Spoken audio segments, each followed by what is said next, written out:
ሶስት ከፈታ በኋላ ወንጀሉ እንዴት ነው? ሶስት ከፈታ በኋላ ሚስቱ አይደለችም፣ መመላለስ የሚችልበት መንገድም የለም። فإن طلقها فلا تحل له من بعد حتى تنكح زوجا غيره وهذا قول جمهور أهل العلم والله أعلم.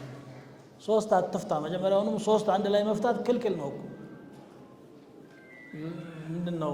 إذا طلقتم النساء فطلقوهن لعدتهن واحصوا العدة ብሎ ያዘዘን እኮ በኋላ ስለሚቆጭህ ሶስቱን አንድ ላይ አለቃልቃህ አትፍታ ነው። لا تدري لعل الله يحدث بعد ذلك أمرا الله ከዚህ በኋላ የሚያመጣውን አታውቅምና ነው።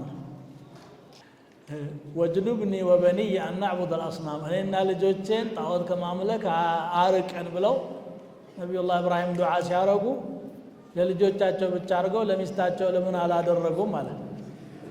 ነብዩላህ ኢብራሂም የሚጠየቁትን ጥያቄ እኔን ትጠይቃለህ?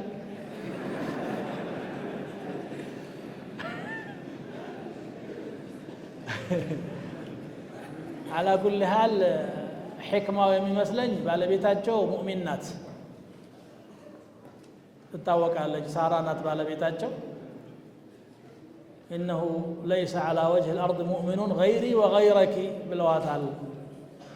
ፊርዓውን በጉልበት ያስወሰዳት ጊዜ ከኔና ካንቺ በስተቀር ሙእሚን የለም ብለዋል። ሙእሚን ናት እሷ።